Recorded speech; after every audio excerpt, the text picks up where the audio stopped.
Okay people, this is himself. Welcome to this Tekken 7 Asuka guide. In this video, I'm going to show you how to use Asuka's punishers.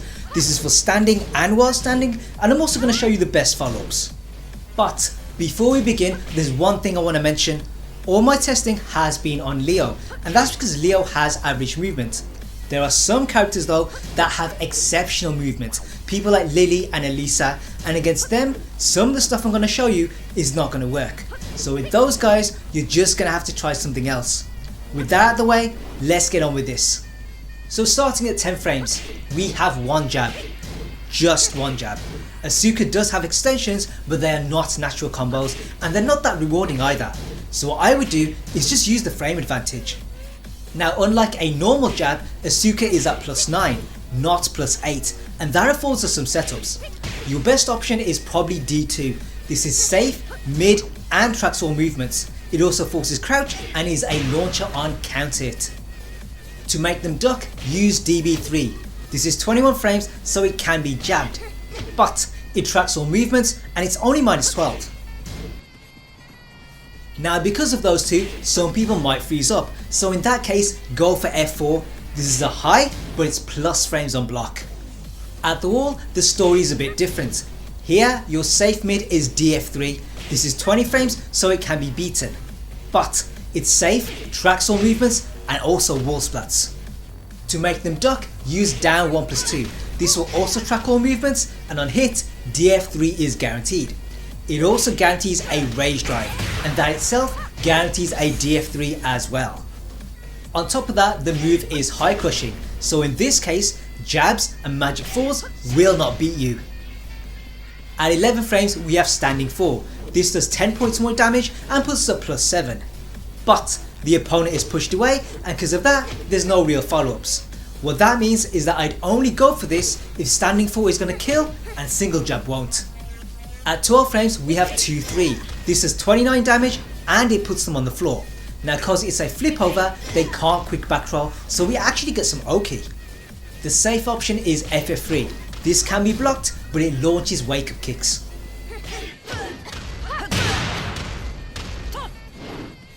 Sadly, side rollers and idlers will escape, but to cover that, use DB3.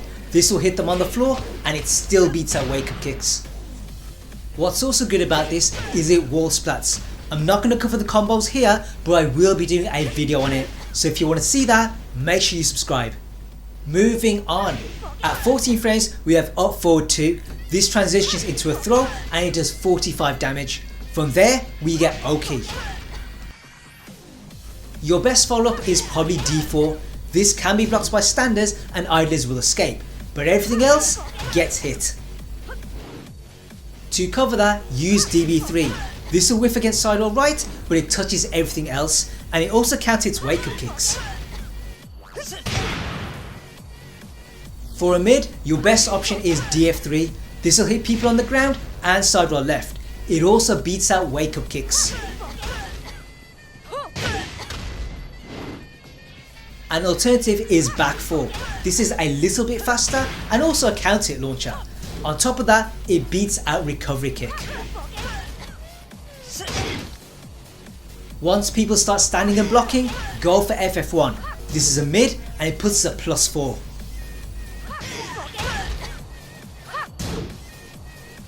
Now at the wall, your oki becomes better. It's a simple mix-up between DF3 and down 1+2.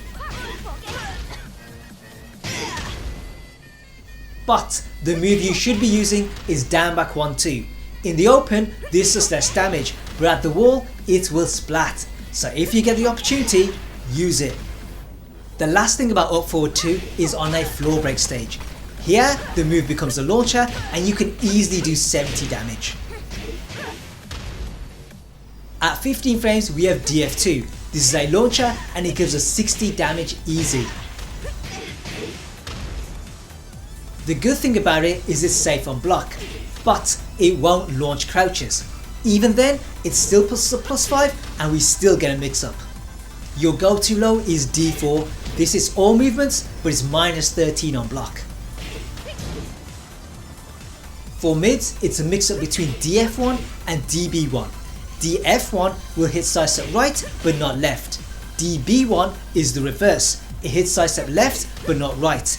It also whiffs against backdash, but DF1 will cover that. Now there are some moves out there that have pushback and we can't use DF2 to punish them. What we do have though is F1+2. This is also 15 frames and can be used as a whiff punisher. It's also safe, power crushes and wall bounces. The only problem is it's high. At 17 frames we have F2. This gives us a high launch and gets us 66 damage. It also has good range and is a great whiff punisher.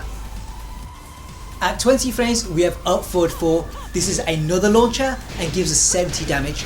It will also low push. Moving on to while standing punishers. At 10 frames we have full crouch 1. This is 5 points of damage and puts us at +5. From there we have a basic mid-low mix up. For the mid, go for while standing 2. This tracks all movements and is safe on block. For the low, use full crouch DF2. This also tracks all movements and it's only -11. At 11 frames we have while standing 4. This was at +8 and again we have a mid-low mix up. For the mid we have D2. As expected, this tracks all movements and it also forces crouch. For the low we have DB3. This also tracks all movements and it's only -12. Once people start freezing up, it's time for F4. Now at 13 frames we have while standing 2-1. This is very similar to our standing jump. For the follow-ups, use D2 for the mid, DB3 for the low and F4 for pressure. At the wall it's DF3 and down 1+2. At 14 frames things are a bit more interesting. What we have is while standing 1-4. This is 32 damage but it has guaranteed hits. The easy options are F2 and DF3, but FF3 might also be possible.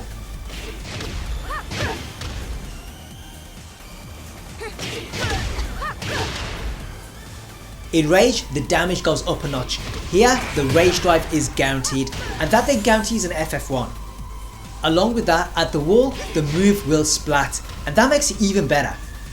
The only time you wouldn't use this punisher is if they recover standing and you're on a floor break stage. In that case, up forward 2 is the way to go. Now for 15 and 16 frames, we don't have anything specific. You could crouch cancel into DB12 or DF1, but that is difficult and at high level play, missing a punisher can be costly. It's a similar story for 17 frames. We don't have a while standing punisher, but we do have full crouch DF3. This is safe and near the wall, it will wall bounce. At 18 frames, we then have a dedicated launcher. While standing 3 puts him in the air and then we can do 66 damage.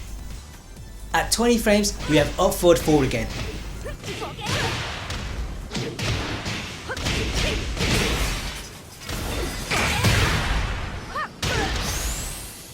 Now if you enjoyed this video, do give it a like.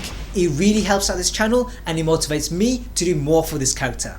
Looking ahead, there are more Asuka tutorials and breakdowns coming, so make sure you subscribe if you want to see those. In the meantime, have fun, play well, and I'll see you guys in the future.